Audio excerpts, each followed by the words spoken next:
આજના સમયમાં જીવનશૈલીમાં આવેલા બદલાવ, અનિયમિત ખોરાક, વધતો તણાવ, ભાગદોડ ભરી જિંદગીના કારણે અનેક લોકો લાંબા સમયથી સાંધાના દુખાવા, કમરના દુખાવા, ડાયાબિટીસ, સ્થૂળતા, ત્વચાના રોગો અને પાચન તંત્રની સમસ્યાઓથી પીડાઈ રહ્યા છે. આવી સ્થિતિમાં લોકો ફરી એકવાર પ્રાચીન ભારતીય આયુર્વેદ તરફ વિશ્વાસ સાથે વળી રહ્યા છે. મહેસાણા જિલ્લાના વિસનગર મહેસાણા હાઈવે પર આવેલા મર્ચન્ટ એજ્યુકેશન કેમ્પસ પિલુદરામાં આવેલી સરદાર આયુર્વેદ કોલેજ એન્ડ હોસ્પિટલ આજે દર્દીઓ માટે આશાનું કેન્દ્ર બની રહી છે. અહીં આયુર્વેદના હજારો વર્ષ જૂના જ્ઞાનને આધુનિક આરોગ્ય સુવિધાઓ સાથે જોડીને દર્દીઓને સર્વાંગી સારવાર આપવામાં આવી રહી છે. તો આવો જાણીએ આપણા પ્રથમ એપિસોડની અંદર આયુર્વેદ વિશેની માહિતી, સાથે જ આયુર્વેદ દવા વિશે. નમસ્કાર મિત્રો, આપ સૌનું અનકહી વાતો બ્રોડકાસ્ટમાં હાર્દિક સ્વાગત છે. હું છું તમારી હોસ્ટ એન્કર પંડ્યા કક્ષા. આપ સૌ જોઈ રહ્યા છો મારી આજુબાજુમાં કેટલું સુંદર વાતાવરણ છે. મારી આજુબાજુમાં પવન ચાલે છે, ઘણા બધા વૃક્ષો છે, ઘણા બધા પક્ષીઓ છે, મારી ઉપર આકાશ છે, નીચે ધરતી છે. શું તમને ખબર છે આ પાંચેય વસ્તુ એટલે કે પંચ મહાભૂત જે છે ધરતી, આકાશ, વાયુ, જળ અને અગ્નિ, આ પાંચેયથી આપણું બોડી બનેલું છે. આવું હું નથી કહેતી, આવું કહે છે દુનિયાનું સૌથી પ્રાચીન મનોવિજ્ઞાન, દુનિયાની સૌથી પ્રાચીન મેડિસિન સાયન્સ જે છે આયુર્વેદ. આયુર્વેદ એક પોતાનામાં જ તે હજારો વર્ષ જૂની એક પોતાનાની જ ફિલોસોફી, પોતાનો જ સાયન્સ છે જે હ્યુમન બોડીને દરેક ડિસીઝ ફ્રી કરાવે છે. દરેક ડિસીઝનો ઉપચાર આજથી 5-6 હજાર વર્ષો પહેલા ઘણા બધા આચાર્યોએ આપેલો છે. ખાલી વસ્તુ એ છે કે એ વસ્તુ આપણે હજી ભણી શક્યા નથી, આપણને એ વસ્તુની માહિતી નથી મળતી. તો એ માહિતી મેળવવા માટે જ એક કોર્સ આવે છે જેનું નામ છે BAMS, bachelor of Ayurvedic medicine and surgery. જે કોર્સ કરવા માટે નીટ એક્ઝામની પ્રિપરેશન કરીને નીટ એક્ઝામ ઉત્તીર્ણ થવા પછી એડમિશન કાઉન્સિલ દ્વારા આયુર્વેદિક કોલેજમાં એડમિશન મળે છે. તો એવી જ એક કોલેજની આજે આપણે મુલાકાત કરીશું. તો હું વાત કરવા જઈ રહી હતી સરદાર આયુર્વેદિક મેડિકલ કોલેજ એન્ડ હોસ્પિટલ, જે આવી છે મહેસાણા વિસનગર લિંક રોડ પર પિલુદરા ખાતે. અહીં તમે જોઈ શકો છો આખી હોસ્પિટલ અને કોલેજની અદ્યતન બિલ્ડિંગ બનાવવામાં આવેલી છે. આની સાથે જ અહીંયા ઘણા બધા ઉપચાર જેમ કે panchakarma, વમન, વિરેચન, નસ્ય, રક્તમોક્ષણ, ENT department, ચાલક્ય department, Shalya, કાય ચિકિત્સા, પ્રસૂતિ તંત્ર એવા અનગિનત આયુર્વેદના દરેક ડિપાર્ટમેન્ટ જે છે એ કાર્યરત છે. અહીં બધા જ પ્રોફેસરો એકદમ નિષ્ણાંત વૈદ્ય છે જેમનું ડાયગ્નોસિસ અને ક્લિનિકલ નોલેજ એક નંબરનું છે. અહીં આવતા વિદ્યાર્થીઓને ક્લિનિકલ પ્રેક્ટિસ, મેડિસિનલ નોલેજ, ડ્રગ્સનું ગાર્ડન, પ્રેક્ટિકલ લેબોરેટરી આવી દરેક પ્રકારની સુવિધા ઉપલબ્ધ છે. અહીં આવતા વિદ્યાર્થીઓને ના ફક્ત ભણાવવાનું પણ પેશન્ટ સાથે કઈ રીતે ડીલ કરવું, ફ્યુચરમાં પોતાનું સ્કોપ કેવી રીતે બનાવવું, આ બધી જ ઇન્ફોર્મેશન આપવામાં આવે છે. અને આની સાથે જ એમને ખાલી વૈદ્ય નહીં, એક સારો વૈદ્ય બનાવવામાં આવે છે.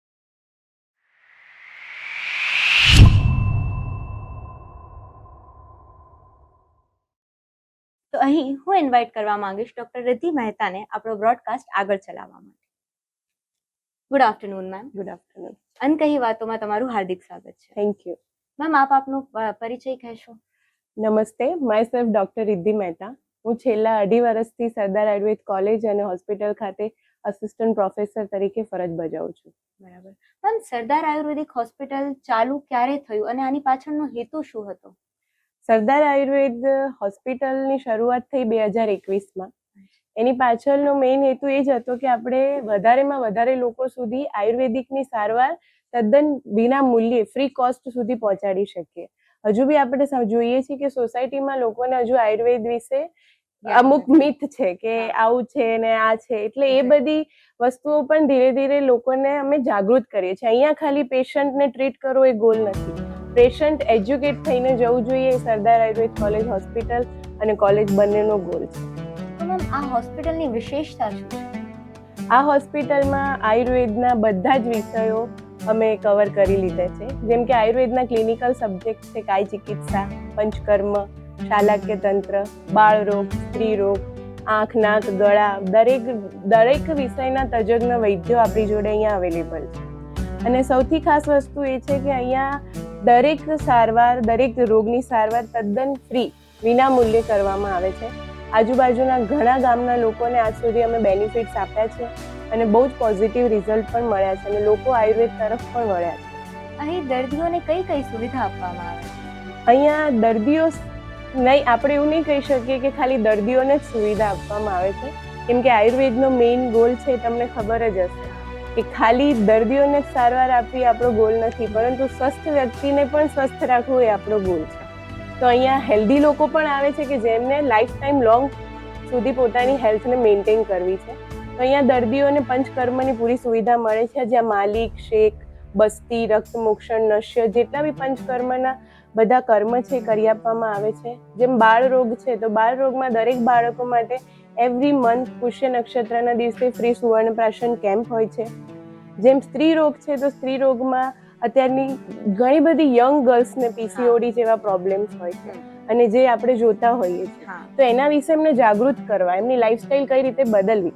ઇનફર્ટિલિટીથી લોકો પીડાતા હોય છે તો એ લોકોને ઇનફર્ટિલિટી ક્યોર કરવી, અને સૌથી વધારે કે જે લોકો પ્રેગ્નન્સી કન્સીવ કરી ચૂક્યા છે એમના માટે અહીંયા અલગથી ગર્ભ સંસ્કારના વર્ગ ચલાવવામાં આવે છે, જ્યાં માતાને એજ્યુકેટ કરવામાં આવે છે કે how to educate the fetus in the વોર્મ ઓનલી. એની સાથે સાથે આંખ, નાક, ગળાના અલગ વિભાગ છે, જેની અંદર દરેકની સ્પેશિયાલિટી પ્રમાણે એના કર્મો કરવામાં આવે છે.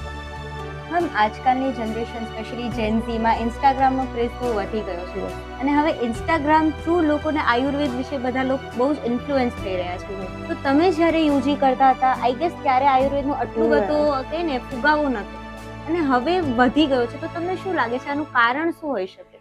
શું આ બધું ખાલી એક ઇન્ફ્લુઅન્સ છે કે આ સાચી દિશા જઈ રહી છે? અત્યારે એક વાત કહીએ તો બધા એવું કહે છે કે અત્યારના ડોક્ટર્સ બધા ઇન્ફ્લુએન્સર બની ગયા છે, પણ ડોક્ટર્સને ઇન્ફ્લુએન્સર એટલે બનવું પડ્યું છે કે જે ઇન્ફ્લુએન્સર છે ડોક્ટર બનીને બધાને સલાહ આપે છે, રાઈટ? તો ડોક્ટર્સ એટલે ઇન્ફ્લુએન્સર બની રહ્યા છે ને અત્યારે ઇન્સ્ટાગ્રામ અને સોશિયલ મીડિયા એક પ્રકારે એક જાગૃતતા લાવી રહ્યું છે, પણ તમે કોઈ સાચા વ્યક્તિને ફોલો કરતા હોય એ જરૂરી છે. એ વાત છે, કેમ કે એક કોઈ ટિપ્સ મળી એના પર એ વોટ્સઅપ પર ફરે છે, ફેસબુક પર ફરે છે, બટ મેક શ્યોર કે તમે જે જોઈ રહ્યા છો એ કોના થ્રુ આવી રહ્યું છે. અને ઇન્સ્ટાગ્રામનો ને એ બધો ફુગાવો એ બધું અમારા ટાઈમે યુજી કર્યું ત્યારે નહોતો, પણ અત્યારના સ્ટુડન્ટ્સ માટે બી બહુ બેનિફિશિયલ છે, કેમ કે જેમ ડિજિટલ વર્લ્ડ આગળ વધી રહ્યું છે તો લોકો આયુર્વેદને ઓલ ઓવર વર્લ્ડમાં ગ્લોબલી ઓળખવા માંડ્યા છે. That is just because of the social media. That's true ma'am. પણ મેમ, આ એક જાતનો ફુગાવો જેમ આપણે શબ્દ વાપરી રહ્યા છીએ ને ઇન્સ્ટાગ્રામેબલ બધી વસ્તુઓ આજકાલ જેનઝીને બહુ ગમે છે, પણ તમને શું લાગે છે ઇનફેક્ટ અમારા જે પેરેન્ટ્સ હતા એ લોકો પણ આયુર્વેદિક ઉપચાર તરફ વધારે વળી રહ્યા છે, એનું શું કારણ છે મેમ? હવે જેનઝીને બધું ઇન્સ્ટાગ્રામેબલ ગમે છે, રાઈટ? પણ એ ઘણા મારા બધા સ્ટુડન્ટ જેનઝીસ છે, અમે મિલેનિયન્સ છીએ, તો we are dealing with the Gen Z students. અમે અમારા ટાઈમે જે અમને સ્ટ્રિક્ટ પ્રોફેસર્સ મળ્યા હતા અમે એમની જોડે એવી રીતે બિહેવ નથી કરી શકતા. એમની જોડે અમારે એવી રીતે બિહેવ કરવું પડે છે કે જે રીતે એ લોકો વિચારે છે, રાઈટ? તો હવે એ લેવલે જઈને અમે એમને આયુર્વેદના બધા કન્સેપ્ટ ક્લિયર કરાવીએ છીએ. પ્લસ હજુ પણ લાઈક એમના જેમ ઇન્સ્ટાગ્રામ પ્રોફાઇલ સારી દેખાય એવી રીતે જ હોય છે, ખરી લાઈફમાં જો તમે એને ઉતારો આયુર્વેદને તો તમે સાચા આયુર્વેદ વૈદ્ય કહેવાય. અને મેમ, અત્યારે જેમ આપણે વાત કરી બધા જ સ્ટુડન્ટ્સમાં નીટ જ્યારે દેવાની આવે ને એટલે સ્ટુડન્ટ્સનો પહેલો પ્રેફરન્સ એલોપેથિક જ હોય છે, MBBS જ હોય છે. MBBSમાં સીટ ના મળી તો આયુર્વેદમાં આવી જઈશું, કઈ વાંધો નથી, ફીસ પણ ઓછી છે. બધા એવું કહે છે. હા, this was a very main question કે લોકોનું એવું માનવું છે કે આયુર્વેદ ભણવું is much easier than allopathic ભણવું. તો શું તમે અમારા દર્શકોને કહી શકો આ વસ્તુ સાચી છે કે ખોટી? Actually I was one of them. મને પણ MBBS માં જ જવું હતું અને કોઈ પણ આયુર્વેદિક રેરલી એવા સ્ટુડન્ટ્સ હશે કે જેમની ફર્સ્ટ ચોઇસ આયુર્વેદિક હશે, રાઈટ? તો જ્યારે અમને પણ MBBS માં એડમિશન નહોતું મળ્યું ત્યારે ડિડન્ટ હેવ એની મતલબ કોઈ આઈડિયા જ નહોતો કે આયુર્વેદ શું છે. પણ હવે જ્યારે આયુર્વેદમાં આવ્યા છીએ, આયુર્વેદ ભણ્યા છીએ, 10 વર્ષ થઈ ગયા છે, still I am doing the PhD also. So now I know that what is Ayurveda. So હું એટલું આ લેવલે આવીને એટલું કહી શકું છું કે એલોપેથિક કરતા આયુર્વેદા ઇઝી છે એ તો મિથ છે. બીકોઝ આયુર્વેદના સ્ટુડન્ટ નોટ ઓનલી એલોપેથિકની બુક્સ ભણે છે બટ એટલી ને એટલી આયુર્વેદના કન્સેપ્ટ બી ક્લિયર કરે છે. કેમ કે જ્યારે તમે આયુર્વેદિક વૈદ્ય તરીકે એક હોસ્પિટલ કે નાનું સેટઅપ કરો છો ત્યારે તમારી જોડે પેશન્ટ આવવાનું છે તો you will diagnose it in allopathic manner. Exactly yes. અને પેશન્ટને આપણે મોકલીશું લેબ રિપોર્ટ કરાવવા બધું, તો તમને એલોપેથિકનું એટલું નોલેજ હોવું જરૂરી જ છે જેટલું એક MBBS સ્ટુડન્ટને હશે. એક્ઝેક્ટલી હા. તો આયુર્વેદિક સ્ટુડન્ટ ઉપર તો વધારે લોડ છે અને સૌથી અઘરું છે તો હું આયુર્વેદિકને માનું છું. આપણે કોઈ બીજી પેથી ને પેલી નથી કરી રહ્યા, હા ના, એ બટ તો compare to allopathic yes Ayurvedic is way harder than allopathic. જોયું દર્શકો, તો જે આયુર્વેદના સ્ટુડન્ટ્સ તમને કહેતા હોય ને કે અમારે બહુ જ ટાઈમ જાય છે, એ ખોટું નથી બોલતા. એ કોઈ પ્લાન હાથે કરીને કેન્સલ નથી કરતા. એમના એક્ઝામ સાચે એટલા જ ડિફિકલ્ટ હોય છે. અને મેમ, હું એક વાત પૂછવા માંગીશ કે એલોપેથિક ટ્રીટમેન્ટ અને આયુર્વેદિક ટ્રીટમેન્ટમાં બેસિક શું ડિફરન્સ છે? પ્રિન્સિપલ શું છે બંનેના? જો એલોપેથિક ટ્રીટમેન્ટ એની જગ્યાએ બેસ્ટ છે because when it comes to emergency care આપણને એલોપેથિકની જ જરૂર પડે છે. ત્યાં આયુર્વેદિક ક્યોર એટલી ઇઝીલી ને ફાસ્ટ નથી કરી શકતું, બરાબર? જે એક ઇન્જેક્શન કરી શકે છે, આપણી ગોળી કદાચ ત્યાં પાછી પડતી હોય, but when it comes to acute chronic condition કે જ્યાં લોકો લોંગ ટર્મથી એ ડિઝીઝથી પીડાય છે, જેમ કે કેન્સર છે, CKD છે, જેની કિડની ફેલ થઈ ગઈ છે, ડાયાલિસિસ પર છે, સ્કિનના એવા રોગ છે, સોરિયાસિસ ને, ત્યારે તમે એલોપેથિક દવા લો છો તો એનાથી તમારો લોંગ ટર્મ અસર, એની સાઈડ ઇફેક્ટ જોવા મળે છે ફર્સ્ટ ઓફ ઓલ.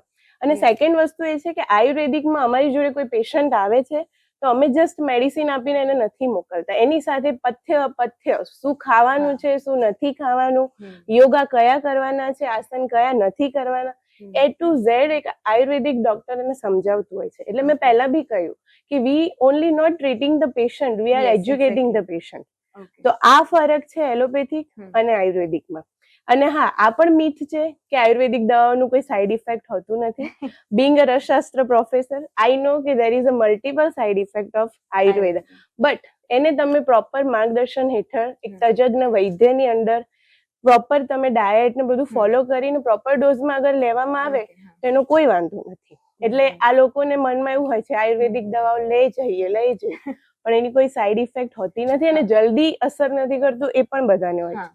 જલ્દી અસર એટલે નથી કરતું કેમ કે તમે ખાસા લાંબા ટાઈમથી કોઈ રોગથી પીડાવ છો અને તમે એલોપેથિક દવા લઈ લઈને તમારું બોડી ટોક્સિનથી એટલું ભરી દીધું છે કે દોષોને બહાર કાઢવામાં અમને વાર લાગે છે. અમારી દવાઓને અસર થતા વાર લાગે છે અને જ્યારે અસર થાય છે તો એ મૂળથી કાઢે છે. Yes, exactly.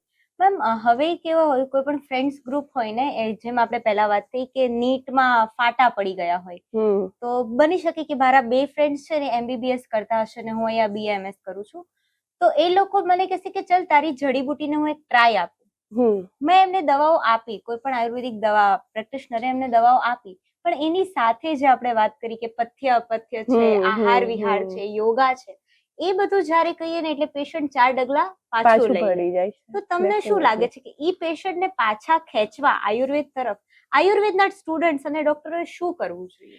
જો ફર્સ્ટ ઓફ ઓલ તો પેશન્ટના મનમાં વર્ષોથી એવું થઈ ગયું છે આયુર્વેદ પ્રત્યે કે આયુર્વેદની દવાઓ કડવી હોય છે, આયુર્વેદમાં ઉકાળા જ આપવામાં આવે છે. આ બધા અમુક મિથ છે જે સોસાયટીમાં ફેલાયેલા છે. પણ હવે જેમ આગળ મોડર્ન ફાર્માસ્યુટિક વધી રહ્યું છે એમ દવાઓમાં પણ ઘણા ચેન્જીસ આવી રહ્યા છે.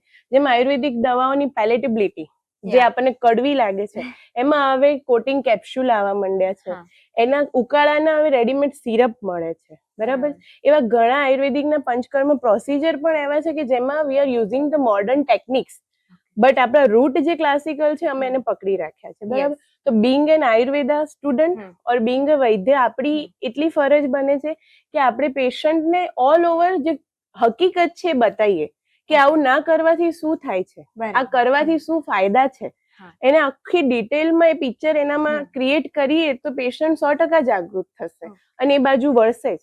અને જેમ અત્યારે બી કીધું, લાસ્ટ સ્ટેજે પેશન્ટ આપણી જોડે આવે છે તો એ કંઈ પણ કરવા રેડી હોય છે.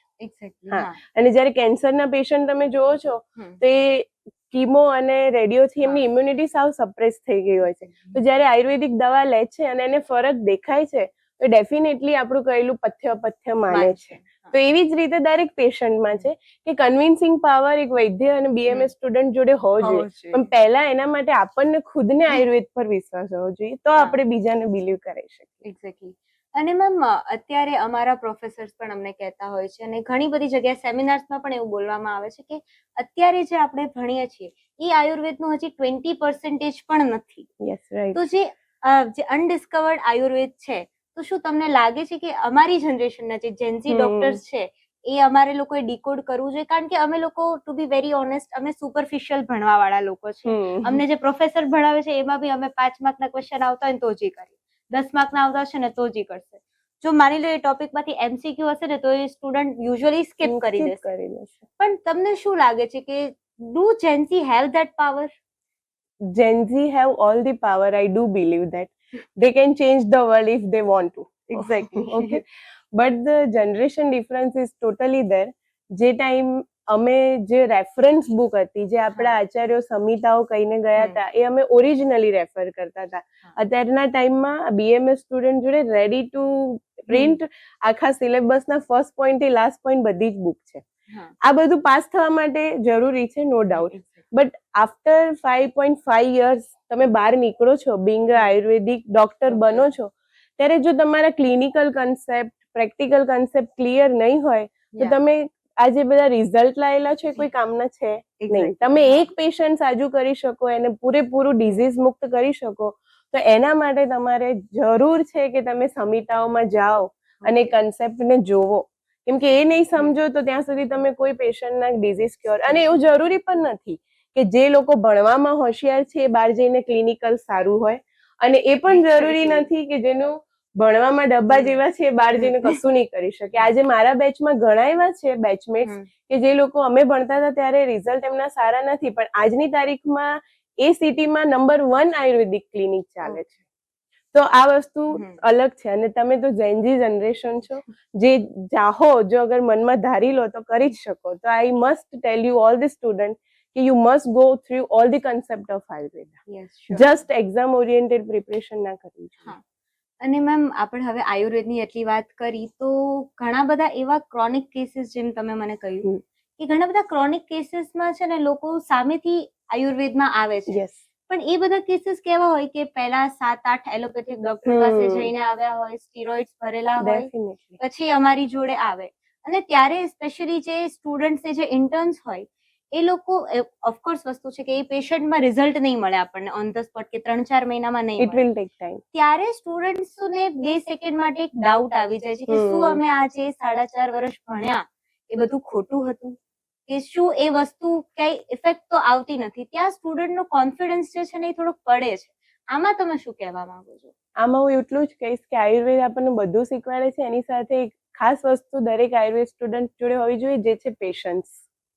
કેમ કે ધૈર્ય નહીં હોય ત્યાં સુધી તમે કોઈ ટ્રીટમેન્ટ નહીં કરી શકો. યસ, નો ડાઉટ, પેશન્ટ આપણી જોડે ઘણા બધા ડોક્ટર્સ જોડે લઈને આટલી ફાઇલ લઈને લાસ્ટમાં આવે છે કે સર મેડમ હવે કોઈ ચારો નથી, હવે મને કંઈક એવું કરો કે જેનાથી હું સાજો થઈ જાઉં. બરાબર?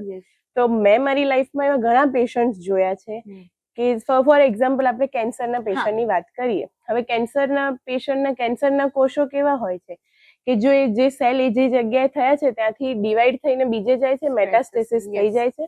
તો કેન્સર આપણે એવું કહીએ છીએ સાદી ભાષામાં કે કેન્સર બધે ફેલાઈ ગયું છે, હવે કોઈ ઓપ્શન નથી. એલોપેથિક ડોક્ટર સિમ્પલી તમને કહે છે કે હવે જેટલું થાય એટલું કરો, અને અધરવાઇઝ કીમોના રિપીટ સાયકલ લો.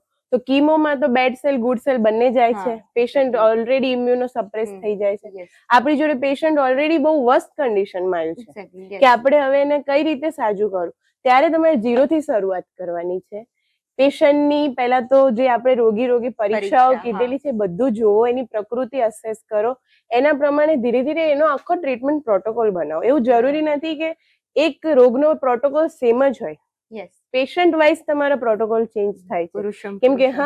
કેમ કે તમે એ પેશન્ટને ટ્રીટ કરવા માંગો છો, એક પેશન્ટ એક ટ્રીટમેન્ટ ખમી શકે છે કે નહીં એ બી તમારે જોવું પડે. બરાબર? તો પહેલી વસ્તુ એ જ છે કે પેશન્સ રાખવાનું છે. 100% રિઝલ્ટ મળશે. કેમ કે મેં મારી લાઈફ મેં બહુ એક્સપિરિયન્સ નથી જોયા, પણ 10 વર્ષમાં CKD ને કેન્સરના વર્સ્ટ પેશન્ટ જોયા છે, જેને એવું કહી દીધેલું છે કે કિડની ફેલર છે, ડાયાલિસિસ પણ થાય નથી. એ પેશન્ટ આખા હોસ્પિટલને જમણવાર આપી ગયું છે કેમ કે એ સાજું થઈ ગયું, એની કિડની બહુ સારી રીતે વર્કિંગ કરી રહી હતી. જ્યારે ઇસોફેગલ કેન્સરનું પેશન્ટ આવ્યું અને લંગમાં મેટાસ્ટેસિસ થઈ ગયું હતું, એડ્રિનલ ગ્લેન્ડમાં મેટાસ્ટેસિસ હતું, એને સહસ્ત્રપુટી અબ્રક ભસ્મ અને સ્વર્ણ ભસ્મ આપી છે, ત્યારે એને બંને જગ્યાએથી મેટાસ્ટેસિસ જતું રહ્યું છે અને ધીરે ધીરે રિકવર છે, and still he is living. He is 80 years old now. Wow. So this is the living example of a patient that cured by the Ayurveda. તો એ ટાઈમે જો અમે ધીરજ છોડી દીધી હોત તો કદાચ એ પેશન્ટ આજે ના હોત. તો ઓલ આયુર્વેદ ઇન્ટર્ન્સ ધીરજ, ધૈર્ય, પેશન્સ. Yes. બટ જેન્ઝી માં પેશન્સ થોડાક તે we will try, we હા, will you try, of should course, try. we will try it. You must try. અને મેમ જેમ આપણે વાત ચાલે છે અત્યારે ફ્રેશલી જે યુજી પાસ્ડ આઉટ સ્ટુડન્ટ હોય છે એમની સામે દર વખતે બે ઓપ્શન્સ હોય છે કે યુજી પાસ આઉટ થયું તો ક્યાં હું ક્લિનિક ખોલીશ, જીપી કરીશ, અથવા તો હું માસ્ટર્સની તૈયારી કરીશ. વધીને કોઈએ વિચાર્યું હોય તો એ એમઓ અથવા તો સીઆરઈ. પણ જ્યારે પહેલો ઓપ્શન જે છે ક્લિનિક ખોલવાનો, એ ટુ બી વેરી ઓનેસ્ટ ગમે તે સ્ટુડન્ટને કહેશું ને તો એ he or she is not confident enough કે હું એકલ હાથે મારું ક્લિનિક ચાલુ કરું. કાં તો એ રિસ્ક નથી લેવા માંગતા અથવા તો એમને એમના ખુદના સ્ટડી ઉપર કોન્ફિડન્સ નથી. તો as a professor or as a એકેડેમિશિયન what do you suggest to the students? I am a professor, academician. Also, I have my pharmacy, and also I am a clinician. Oh my Okay. God. So I am doing everything because we are Ayurveda students and Ayurveda Vaidya. So Ayurveda કે denotes નથી કર્યું કે આ વસ્તુ આ જ કરી શકશે ને આ જ કરી શકે. Definitely, if you want to know the Ayurveda, you must go for MD, MS. Yes. તમને જે સબ્જેક્ટ ગમતા હોય અને તમારે MD/MS નથી કરવું અને ક્લિનિકલ સેટઅપ છે તો before clinical setup you should be very confident. Yes. Otherwise don't open the clinic. કેમ કે અત્યારની જે લાઈફ છે અને આજનો જે જમાનો છે, પેશન્ટ તમારી જોડે બહુ બધી એક્સપેક્ટેશન લઈને આવે છે. Yes. અને પેશન્ટ હવે એક દુકાનવાળા ક્લિનિકમાં જવા કરતા એવું વિચારે છે કે બહુ સારું ઇન્ફ્રાસ્ટ્રક્ચર હોય, બધું જ જોવે છે. Yes. તો પ્રેક્ટિકલી જ્યારે વિચારવા જઈએ તો આપણે બધા જ પોઈન્ટ ઓફ વ્યૂ ધ્યાનમાં રાખવા જોઈએ. Yeah. તો તમારે MD/MS નથી કરવું તો આરએવી જેવા સરસ કોર્સ છે એક વર્ષના ક્લિનિશિયનના, અને આપણી જોડે પ્રેઝન્ટલી હાલ ઇન્ડિયામાં ખાસા એવા વૈદ્યો છે હાજર કે જે આટલા વર્ષોથી આયુર્વેદની પ્રેક્ટિસ કરે. તો એમની જોડે જાઓ, એમની જોડે શીખો, અને જ્યારે તમે ઇનફ કોન્ફિડન્ટ ફીલ કરો then only open your own clinic. Okay, sure. Yes, definitely. કેમ કે practical exposure for treating patient એ બહુ જ જરૂરી છે. We will surely keep that in mind, ma'am. So at the end, ma'am, હું તમારું જે 10 વર્ષનો તમે એક્સપિરિયન્સ કીધું એમાં હું એ જાણવા માંગીશ કે what do you think about Ayurveda, અને તમે શું ઈચ્છો છો કે આયુર્વેદનું ફ્યુચર કેવું હોય તમારા મતે, કેવું હોવું જોઈએ? what do you dream about Ayurveda? Actually, I dreamed so much about Ayurveda that Ayurveda should reach globally. મારો ફર્સ્ટ ડ્રીમ એ છે કે લોકો ફર્સ્ટ લાઇન ઓફ ટ્રીટમેન્ટ તરીકે આયુર્વેદ ચૂઝ કરે. એમને શરદી પણ થાય છે તો એ લોકો પહેલા આયુર્વેદ પાસે આવે, તાવ પણ આવે છે તો એ આયુર્વેદ પાસે આવે. આયુર્વેદ પાસે લોકો હવે આવે જ છે, લોકોને ઇનફ નોલેજ છે જ. પણ એ ક્યારે આવે છે કે જ્યારે એલોપેથિક ફેલ થાય છે અથવા બીજી કોઈ પણ પેથી ફેલ થાય છે ત્યારે આવે છે. હવે એ વિચારવા જેવી બાબત છે કે જે વસ્તુ હાલ એક્ઝિસ્ટ કરી રહી છે મોડર્ન સાયન્સમાં એ હજારો વર્ષો પહેલા આપણી જોડે હતી. તો એ ટાઈમે આપણા જે આચાર્યો છે આટલું બધું આપણને ધરોહર આપીને ગયા છે, તો આપણે કેમ એનો યુઝ પહેલા ના કરીએ? અને હું તો કહું આંખ બંધ કરીને વિશ્વાસ કરવો જોઈએ. આપણને કોઈ રિસર્ચ કે એના પ્રોટોકોલ્સની જરૂર જ નથી કે આયુર્વેદાને પ્રૂફ કરવા માટે. Ayurveda is not science to prove it, એ ઓલરેડી પ્રૂવન છે. તો મારું તો એક જ ધ્યેય છે કે આયુર્વેદના સ્ટુડન્ટ્સ જે તમે નવી જનરેશન છો એ વધારે ને વધારે આયુર્વેદને પ્રમોટ કરો. લોકોને એટલી અવેરનેસ હોવી જોઈએ કે first line of treatment should be the Ayurveda only, અને નોટ કે જે બીમાર છે એ જ લોકો આયુર્વેદા ચૂઝ કરે. અત્યારે તમને ખબર છે કે નાની ઉંમરે તમને કેટલા પ્રોબ્લેમ છે જે અમે 40-50 માં ફેસ કરીશું એ તમે કદાચ એનાથી વહેલા ફેસ કરશો. તો હેલ્ધી રહેવા માટે પણ આયુર્વેદા તરફ વળવું યંગર જનરેશન માટે બહુ જ જરૂરી છે. Thank you very much. તો જો આપ પણ એક સારા વૈદ્ય, એક આયુર્વેદિક તજજ્ઞ બનવા માંગતા હોય તો આજે જ મુલાકાત લ્યો સરદાર આયુર્વેદિક મેડિકલ કોલેજ એન્ડ હોસ્પિટલ, જે હજી આવેલી છે મહેસાણા વિસનગર લિંક રોડ, પિલુદ્રા ગામ ખાતે મર્ચન્ટ એડ્યુકેશન કેમ્પસના અંતર્ગત. આ છે એમની હોસ્પિટલ તરફ જવાનો રસ્તો, જ્યાં દરરોજની ઓપીડી, આઈપીડી, અલગ અલગ ડિપાર્ટમેન્ટ્સ, અલગ અલગ મેનેજમેન્ટ ખાતા અને ટ્રીટમેન્ટ માટેની ફાર્મસીસ અને ક્લિનિકલ લેબોરેટરી, આ બધું જ અહીંયા હાજર છે. આની સાથે તમે આ કોલેજની મુલાકાત લઈ શકો છો સવારે 9 થી 4 વાગ્યાના વચ્ચે, અને જેથી તમને કોઈ પણ ઇલાજ કરાવવો હોય, કોઈ પણ જાતની દવા લેવી હોય એ બધી જ નિઃશુલ્ક રૂપે લેવામાં આવે છે. હવે આની જ સાથે જે મેં પહેલા વાત કરી BA/MS કોર્સ, જો આમાં તમારે એડમિશન લેવું હોય અને તમે તમારા પુત્ર કે પુત્રીને એડમિશન લેવડાવવા માંગતા હોય અને તમારો વિચાર હોય તો આજે જ અમારી સંસ્થાની મુલાકાત કરવી. આભાર.